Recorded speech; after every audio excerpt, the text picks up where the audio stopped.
ಧರ್ಮಾಚರಣೆಯ ಯಾವೊಬ್ಬರೂ ಈ ಭೂಮಿ ಮೇಲೆ ಬದುಕುವ ಹಕ್ಕನ್ನು ಹೊಂದಿಲ್ಲ ಎಂದು ಪ್ರಜಾಪ್ರಭುತ್ವ ವೇದಿಕೆ ಅಧ್ಯಕ್ಷ ಮಹೇಶ್ ಶೆಟ್ಟಿ ತಿಮ್ರೋಡಿ ಹೇಳಿದ್ದಾರೆ. ಸೌಜನ್ಯ ಪರ ನ್ಯಾಯಕ್ಕಾಗಿನ ಹೋರಾಟ ಸಮಿತಿ ಕುಂದಾಪುರ ಬೈಂದೂರು ನೇತೃತ್ವದಲ್ಲಿ ಇಲ್ಲಿನ ಶಾಸ್ತ್ರಿ ವೃತ್ತದಲ್ಲಿ ನಡೆದ ಜನಾಗ್ರಹ ಸಭೆಯಲ್ಲಿ ಅವರು ಮಾತನಾಡಿದರು. ಪ್ರಕರಣವನ್ನ ಕೇಂದ್ರ ಸರ್ಕಾರಕ್ಕೆ ಒಪ್ಪಿಸಿ ರಾಜ್ಯ ಸರ್ಕಾರ ಈ ಪ್ರಕರಣದಿಂದ ಕೈ ತೊಳೆದುಕೊಳ್ಳುವ ಪ್ರಯತ್ನ ಮಾಡ್ತಿದೆ. ಇದು ರಾಜ್ಯ ಸರ್ಕಾರದ ಮೈಂಡ್ ಗೇಮ್, ಸೇಫ್ ಗೇಮ್. ಯಾವ ಸರ್ಕಾರ ಏನೇ ಈ ಪ್ರಕರಣದಲ್ಲಿ ಆಟ ಆಡಿದ್ರೂ ನ್ಯಾಯ ಸಿಗುವ ತನಕ ನಾವು ಹೋರಾಟ ನಿಲ್ಲಿಸುವುದಿಲ್ಲ ಎಂದು ಹೇಳಿದ್ದಾರೆ. ಸೆಪ್ಟೆಂಬರ್ 3ರಂದು ಬೆಳ್ತಂಗಡಿಯಲ್ಲಿ ಬೃಹತ್ ಪ್ರತಿಭಟನೆ ನಡೆಯಲಿದೆ. ಲಕ್ಷಾಂತರ ಸಂಖ್ಯೆಯಲ್ಲಿ ಸೇರಲಿದ್ದಾರೆ. ಅತ್ಯಾಚಾರಿಗಳಿಗೆ ಗಲ್ಲು ಶಿಕ್ಷೆಯಾಗಬೇಕು, ಆರೋಪಿಗಳನ್ನ ರಕ್ಷಣೆ ಮಾಡಿದವರಿಗೂ ಶಿಕ್ಷೆಯಾಗಬೇಕು ಎನ್ನುವುದು ನಮ್ಮ ಆಗ್ರಹವಾಗಿದೆ ಎಂದರು. ಇನ್ನು ಇದೇ ವೇಳೆ ಸೌಜನ್ಯ ತಾಯಿ ಕುಸುಮಾವತಿ ಮಾತನಾಡಿ, ನನ್ನ ಮಗಳಿಗಾಗಿ ನ್ಯಾಯ ಕೊಡಿಸಿ ಎಂದು ಕೇಳುತ್ತಲೇ ಬಂದಿದ್ದೇನೆ. ಅತ್ಯಂತ ಘೋರವಾಗಿ ಅತ್ಯಾಚಾರವೆಸಗಿ ನನ್ನ ಮಗಳನ್ನ ಸಾಯಿಸಿದ ಪಾಪಿಗಳಿಗೆ ಶಿಕ್ಷೆಯಾಗಬೇಕು. ನಾವು ಆರೋಪ ಮಾಡುವವರನ್ನ ತನಿಖೆ ಮಾಡಲಿ, ಈ ಪ್ರಕರಣದ ಮರು ತನಿಖೆಯಾಗಲಿ, ಏನಾದರೂ ಸರ್ಕಾರ ನ್ಯಾಯ ಒದಗಿಸಿಕೊಡುವ ಮನಸ್ಸು ಮಾಡಲಿ ಎಂದರು. ಕಾರ್ಯಕ್ರಮಕ್ಕೂ ಮೊದಲು ನೆಹರು ಮೈದಾನದಿಂದ ಬೃಹತ್ ಮೆರವಣಿಗೆ ನಡೆಯಿತು. ಸುಮಾರು 5,000ಕ್ಕೂ ಹೆಚ್ಚು ಜನ ಸೇರಿದ್ರು. ಬಿಗಿ ಪೊಲೀಸ್ ಬಂದೋಬಸ್ತ್ ಇಡಲಾಗಿತ್ತು.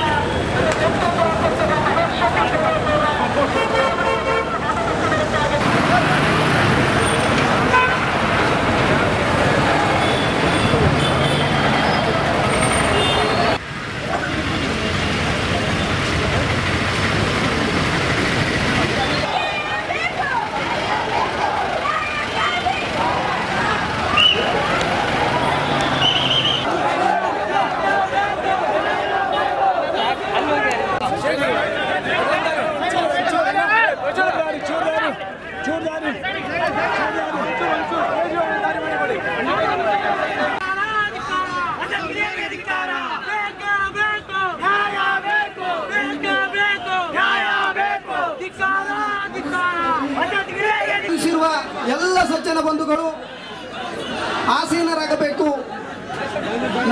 ನಿಮ್ಮೆಲ್ಲರ ಸೋದರಿ ಸೌಜನ್ಯಳ ಪರವಾಗಿ ಜನಾಗ್ರಹ ಸಭೆಯನ್ನ ಯಶಸ್ವಿಗೊಳಿಸಬೇಕು ಎಂಬುದಾಗಿ ನಿಮ್ಮಲ್ಲಿ ಇನ್ನೊಮ್ಮೆ ವಿನಮ್ರವಾಗಿ ಭಿನ್ನವಿಸಿಕೊಳ್ತಾ ಇದ್ದೇವೆ.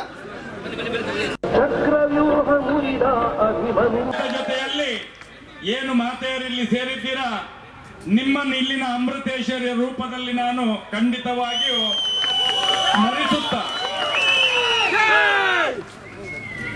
ಇದೀಗಲೇ ಹೋರಾಟ ಪ್ರಾರಂಭ ಆಗಿದೆ. ಕಳೆದ 11 ವರ್ಷದಲ್ಲಿ ನಾವು ಯಾವ ರೀತಿಯ ಹೋರಾಟವನ್ನು ಮಾಡ್ತಿದ್ದೆ ಅನ್ನುವಂಥದ್ದನ್ನು ಬಹಳಷ್ಟು ಮಂದಿಗೆ ಗೊತ್ತಿಲ್ಲ. ಕಳೆದ 11 ವರ್ಷದ ಹಿಂದೆ 9/10/2012 ಆದಂತಹ ಸೌಜನ್ಯ ಅನ್ನುವಂತ ಒಂದು ಅಪ್ರಯುಕ್ತ ಬಾಲಕಿಯ ಗ್ಯಾಂಗ್ ರೇಪ್. ನಾವು ಗ್ಯಾಂಗ್ ರೇಪ್ ಅಂತ ಹೇಳಿದ್ರೆ ಪಕ್ಕ ನಮಗೆ ತಲೆಗೆ ಹೋಗುದೆಲ್ಲೋ ಬಿಹಾರದಲ್ಲಿ ಆಗುದು, ಎಲ್ಲೋ ದೊಡ್ಡ ದೊಡ್ಡ ನಗರಗಳಲ್ಲೆಲ್ಲ ಗ್ಯಾಂಗ್ ರೇಪ್ಗಳನ್ನು ಕಾಣ್ತಾ ಇದ್ದೇವೆ. ಇದು ಆಗಿರೋದು ಎಲ್ಲಿ ಅಂತ ಹೇಳಿದ್ರೆ,